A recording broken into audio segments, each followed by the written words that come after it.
Support for Radio Friends comes from La Brunnerie Financial, where they work to ensure a lifetime of financial security for people from all walks of life, from investment services to retirement plans. If you're looking for a trustworthy company that has the experience and knowledge to put your interests first, contact La Brunnerie Financial, a community-based investment counseling firm since 1966.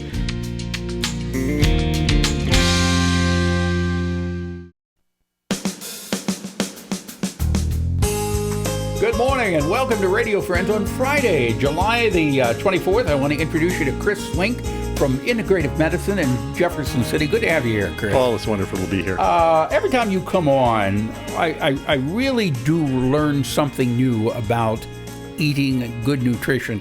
Today, you're talking about a study, what is called PURE? The PURE study. What is a PURE study? The PURE study tells us that we can keep nutrition simple, that we don't have to be a registered dietitian or a medical doctor to know how to feed ourselves well. That if you eat 6 foods on a consistent basis, we can lower our risk of many conditions, from dying early, heart disease, and stroke by up to 30%. Just a tremendous difference. And these 6 foods they're really readily available, and they're not necessarily expensive. This study, the PURE study, Paul, is the largest study ever done in nutrition. It looked at people from every habitable continent in the world, over 150,000 people for 10 years. And it shows us that nutrition really is much more simple than we thought. Okay, so let's go over the 6 different types of foods that you should eat.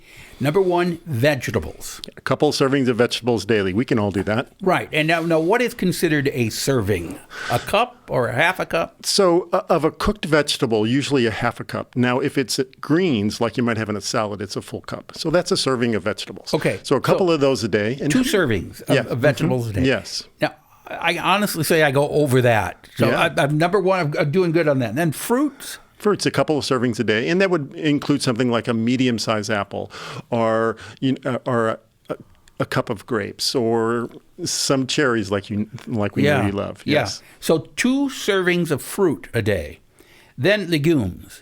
Then you want to, and legumes, as you know, are beans or lentils, and you want to have 2 or 3 servings weekly of that. Okay, not a day. You can have them daily. They're great foods. They're highly nutritious. They're full of fiber. They're terrific for us. So legumes, beans or lentils, 2 or 3 times a week. Okay, then nuts, 1 serving a day. How do you like that? So nuts, all different sorts of nuts. It can be pecans or walnuts or hazelnuts or cashews. All of these nuts. Peanuts too.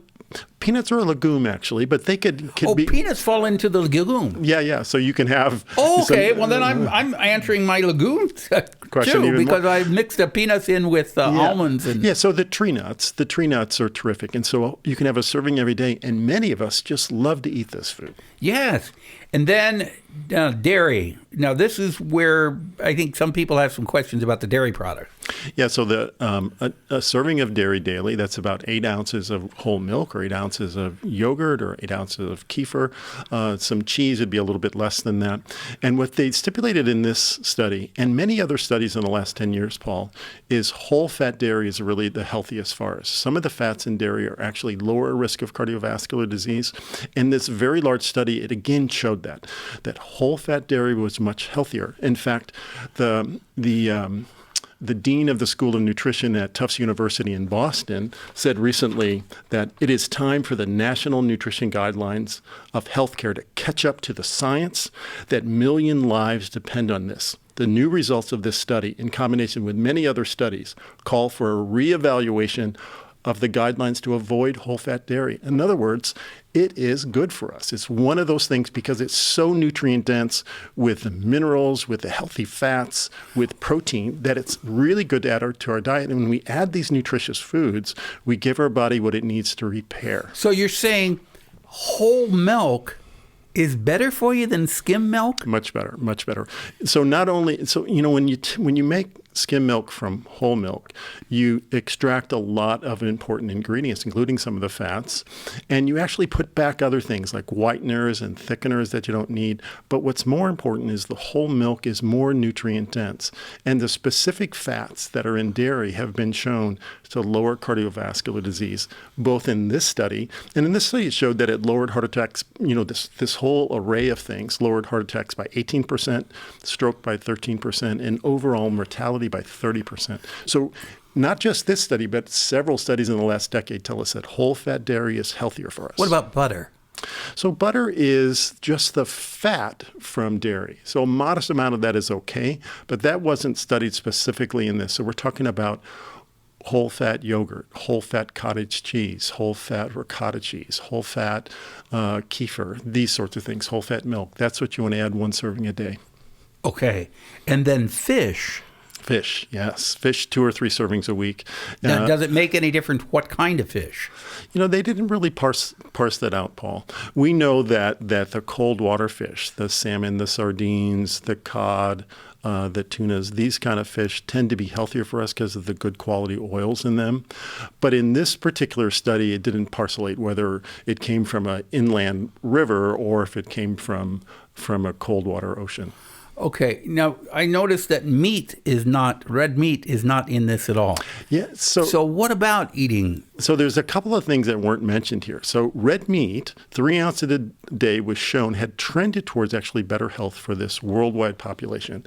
So if it was unprocessed red meat, we're not talking about hot dogs or bologna or cold cuts. We're talking about whole processed red meat like lamb or beef or others, and pork. And that was at 3 ounces a day that trended to be healthier for us because it's a nutrient-dense food. We're not talking about, a hamburger with every meal, but a serving a day was good. The other thing that was also healthy, Paul, was whole grain. Whole grains were generally neutral. They weren't necessarily good for us or necessarily bad for us. But the thing that clearly was not healthy for us was the processed grains. That is the chips and the snacks and the cookies and the breads and these sorts of things. That is the processed grain. That was net detrimental. Okay, so white bread is a process. But what about whole wheat bread? That's generally if it's... when you take a grain and you grind it into a powder and then form it back into a bread or to a Cheerio or to any sort of a processed grain, it's less healthy for many reasons. Partly because it liberates the sugar so much so quickly that it changes our metabolism in a way that generally isn't healthy. A small amount of that can be okay. Okay. So this, you can keep it simple. The bottom line, as you have on here, is eat whole foods. That's Keep important. it simple. This study tells us that we can do it ourselves. Where can they come to your website to find the pure study? Yeah, drchrislink.com. There'll be more information there. There's also some videos on there for nutrition and exercise, and there's also, last is my nutrition essay that I've written recently that's available for everybody. Okay, so check it out on that website. It's really interesting. And this food that we're talking about is good for you, and it's delicious. It's delicious and it's readily available. Chris, thank you so much for coming by. I appreciate it. Great pleasure, Paul. Okay. If there's something you would like to hear or see, I would love to hear from you. Drop me an email, pepperp@missouri.edu, and keep in mind those 6 healthy food groups you should eat every day. We'll see you next time. Bye-bye.